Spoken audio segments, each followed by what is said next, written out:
Assalamualaikum warahmatullahi wabarakatuh. Salam bagi kita semua. Salam Om Swastiastu, Namo Buddhaya, dan salam kebajikan. Perkenalkan, nama saya Nur Hikmah, moderator dari kelompok 3. Dalam presentasi kali ini kita akan membahas tentang kesehatan reproduksi.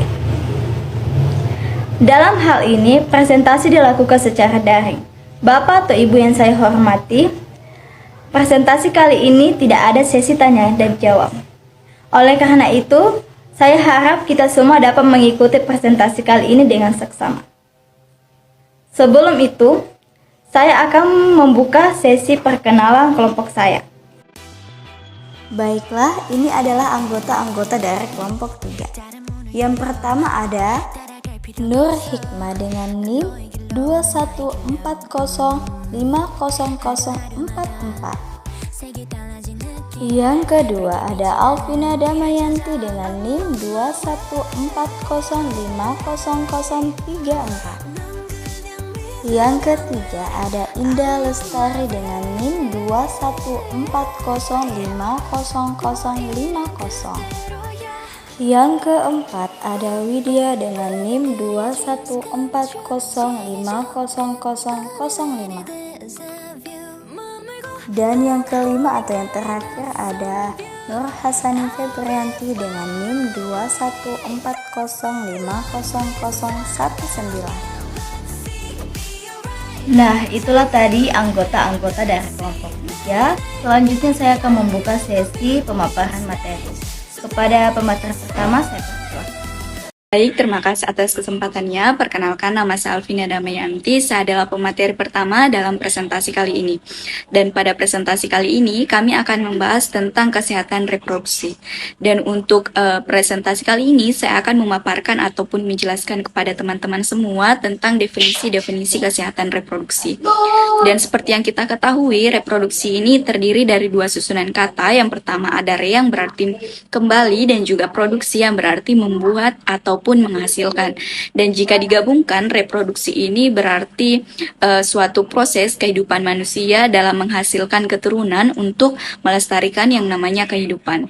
Dan untuk definisi lainnya, yang pertama yaitu kesehatan reproduksi adalah suatu kesehatan kesejahteraan fisik, mental, dan juga sosial secara utuh, dan tidak semata-mata bebas dari penyakit ataupun kecacatan dalam semua hal yang berkaitan dengan sistem reproduksi serta fungsi dan juga proses. Untuk definisi kesehatan reproduksi yang lainnya, yaitu kesehatan reproduksi adalah suatu keadaan sejahtera fisik, mental, dan juga sosial yang utuh dalam segala hal yang berkaitan dengan sistem, fungsi-fungsi, dan juga proses reproduksi. Dan untuk definisi kesehatan reproduksi yang terakhir, menurut WHO, adalah kesejahteraan fisik, mental, dan juga sosial yang utuh, bukan hanya bebas dari penyakit ataupun kecacatan dalam segala aspek yang berhubungan dengan sistem reproduksi, fungsi, dan juga prosesnya.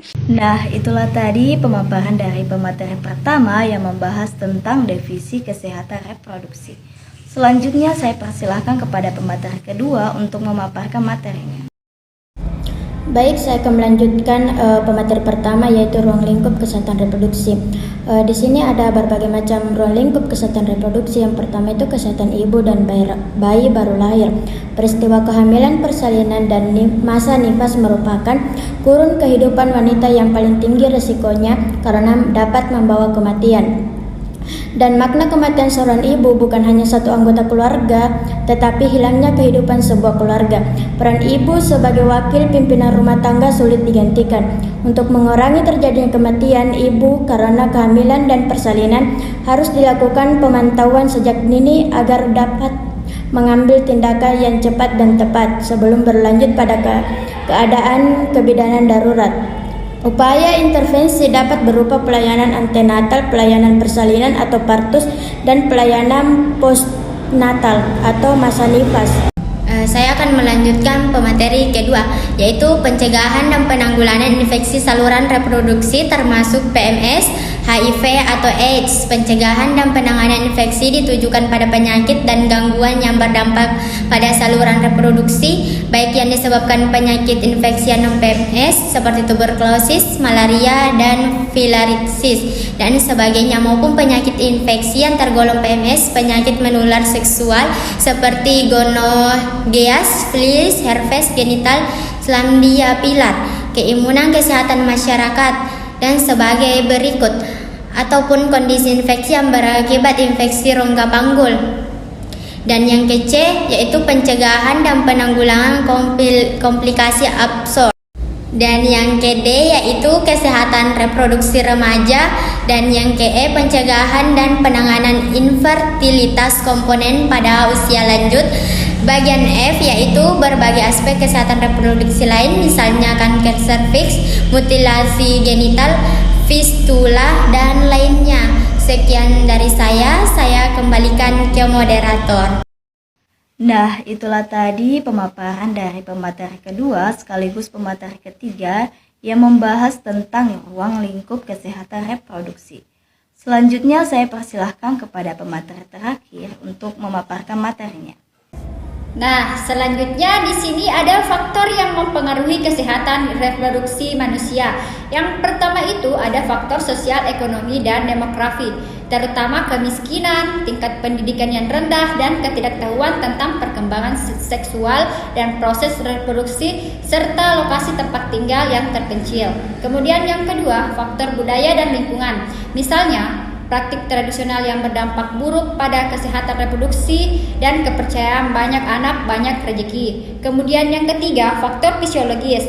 Dampak pada kerentakan orang tua pada remaja, depresi karena ketidakseimbangan hormonal, rasa tidak berharga wanita terhadap pria yang membeli kebebasannya secara materi dan sebagainya.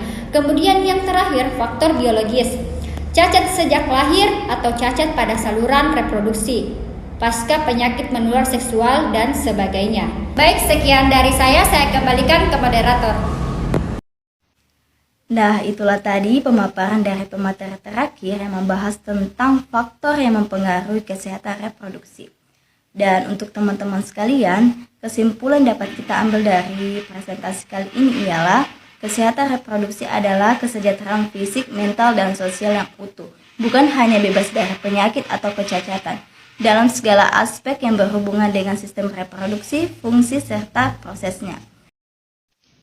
Nah, mungkin itu yang dapat saya sampaikan. Lebih dan kurangnya mohon dimaafkan. Saya moderator pamit undur diri dari layar kaca. Thank you for watching. Bye-bye.